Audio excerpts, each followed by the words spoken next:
Hey, what's going on? Welcome to G-Ball Vision. I hope you're having an awesome day. I have a new knife here to unbox for you coming in from Kershaw. This is going to be a brand new release for them here in 2026, Q1, and it is a revamp of the Bareknuckle. Now, if this is your first time stopping by, welcome to G-Ball Vision. Drop a comment down below. Let me know what knives and gear you are carrying for the day. So this is going to be a fully USA made knife here. Let's get that out of the way first and foremost. Now, I'm not currently aware of the price tag on these. I will know by the time you are watching this, but I feel like they're going to have these priced very fair. And we're going to be looking at Magna Cut, a drop point blade, thumb studs for the deployment, a really nice sharpening choil. We'll take a look here at some of the more intricate specs of the blade and handle in a moment, but it looks nice and thin. And that's the thing I don't think people talk about enough with Kershaw and ZT and their Magna Cut and their other steels as well. But the Magna Cut is done 62 to 64, which is excellent. And you know, that's something I think they should get quite a bit of praise for. Running 62 to 64, that is perfect for Magna Cut and what they're aiming for with these folding EDC knives. We are looking at aluminum handles here, a couple of standoffs, and then a ultra deep carry clip, and that is going to be left hand friendly. We do have a little filler tab type deal here, so it looks like the clip can be reversed. So we have a completely ambidextrous knife here. Looking at the Duralock, which is Kershaw and ZT's crossbar lock, they do a very good job with it. And the spring feels very good. I mean, this is, I would say, you know, you could kind of take your pick between the Bel Air XL, and now the Bareknuckle. You know, it would be ultra hard to go wrong with one of these three knives if you're looking to get the most bang for your buck, so to speak, and keep it in the United States, right? As far as USA made knives go, I think Kershaw has really had a good stranglehold on a certain price point, and I think they have a chance to really make a statement in that $130 to $175, $180 price point, you know, because that is, you know, that's manageable for a lot of people. And I know it's a fair bit of money, but when we're talking about USA made products and USA made materials, they're just going to cost more. That's the way it is. So, and with all that being said, Kershaw, with even new releases, finds a way to keep the price reasonable. And I have seen Bel Airs down around $135. So we're talking Magna Cut at 62 to 64 and G10 or micarta for $135. I mean, that is really hard to beat. I've seen that on a few Bel Airs. We're going to be looking at 3 3/8 of cutting edge. We have 3 3/4 of total blade. And all the way down there to the butt end of the clip, we're looking at 8 1/4. A few size comparison knives here. We have the new Bel Air XL EMT edition and the ZT 0512. And I feel like somebody might get mad if we don't shoot it off at least once or twice here. That is the beautiful 0512. Absolutely love that ZT right there. One of my favorite knives of the last couple of years. I wasn't going to, but I feel like somebody would yell about it. There's the regular Bel Air clip point in micarta, a beautiful knife.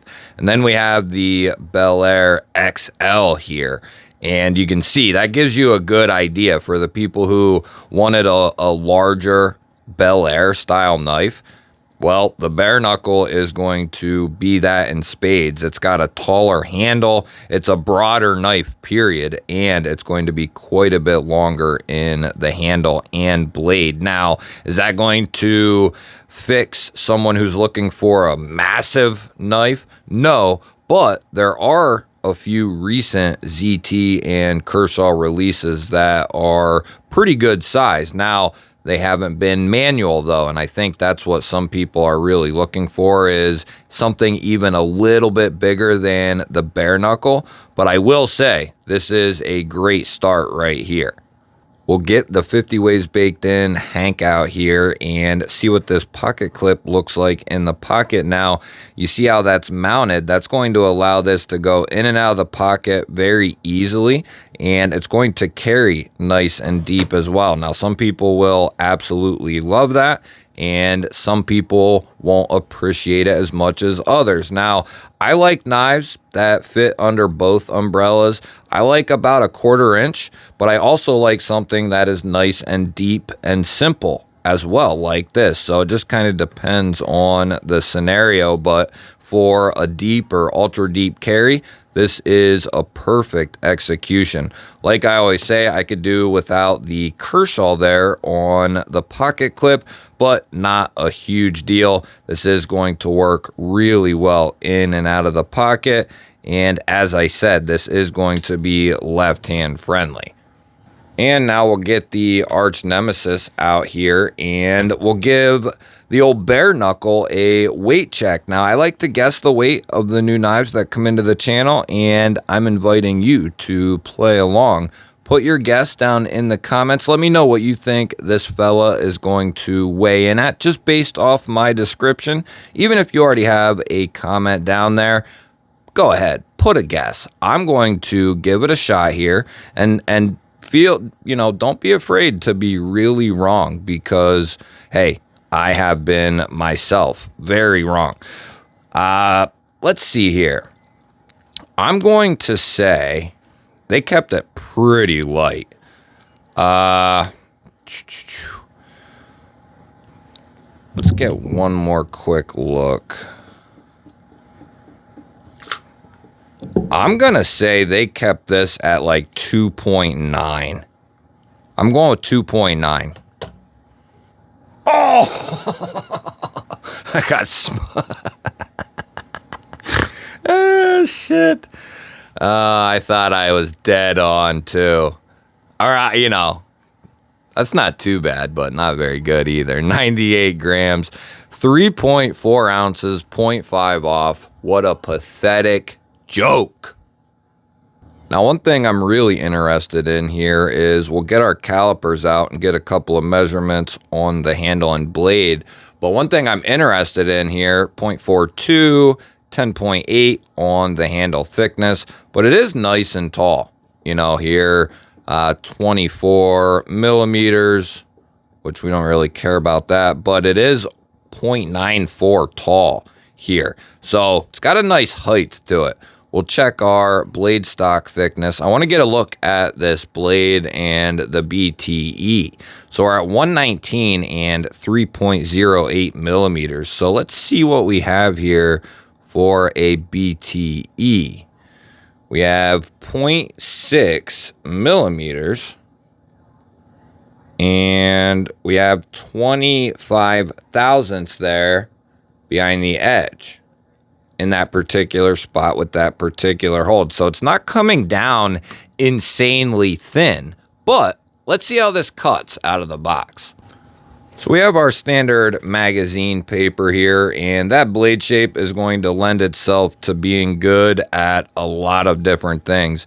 It's a low tip, but it's not so low that you can't do some good piercing and poking with it. It will still do that, certainly, but it's low enough that you can get some really good detail type work if you need to. So that BTE tells me one thing. As we can see here, you can have a splendid edge, and that matter nothing as far as the BTE goes.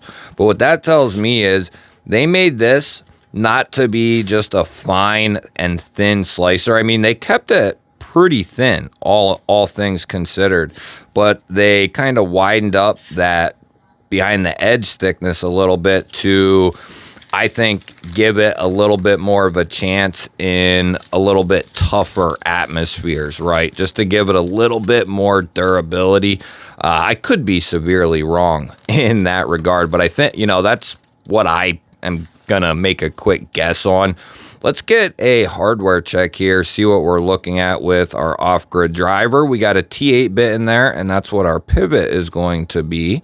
And Kershaw is not scared of just running T6s on the body and clip. And it looks like it's going to be T6 all the way around, aside from the pivot there. So you'll need a 6 and an 8 to take this thing apart.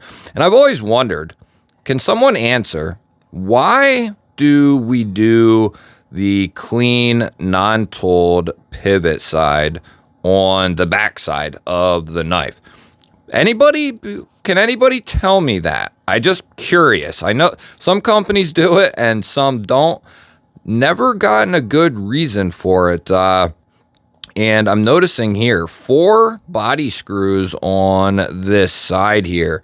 Now I think this one is technically for the clip here. That's what's going to be holding the clip and all that together back here. And then I wonder why. I wonder if we needed that. That's almost like, here, we're going to put an extra one on there and really make this thing, you know, it ain't going nowhere. Because you do have recessed steel liners in there. So it has some pretty good rigidity to it, you know. Obviously, I thought it was going to be a little bit lighter. So it actually has, you know, an equal amount. You know, it's about 3.5 inches of blade. And that's what it came into as far as its weight as well. So they kept the ratios pretty good on this one. I thought they'd go a little bit lighter, and they didn't. So not only is this a good length and size, but it has a good feel to it as well, and a pretty universal behind the edge and blade, and a very universal blade steel. So the next thing we'll do here is run this through a couple of checks. We already checked centering, and that is on point. The springs in there are nice and strong. They do a phenomenal job with this Duralock. I really like the crossbar lock that they do, and I really like the tabs on some of the knives that they've done here in the recent past with the tabs and crossbar. Big fan of that right there. But they do a good job with the Duralock. Let's go ahead and we'll see what this lock is all about. We've never had an issue with it before, and I don't suspect we're going to have one now, but we're going to check every single knife. I don't feel any movement in there whatsoever. We'll give it a couple of love taps just to get going. Give it a good shot there. No movement whatsoever.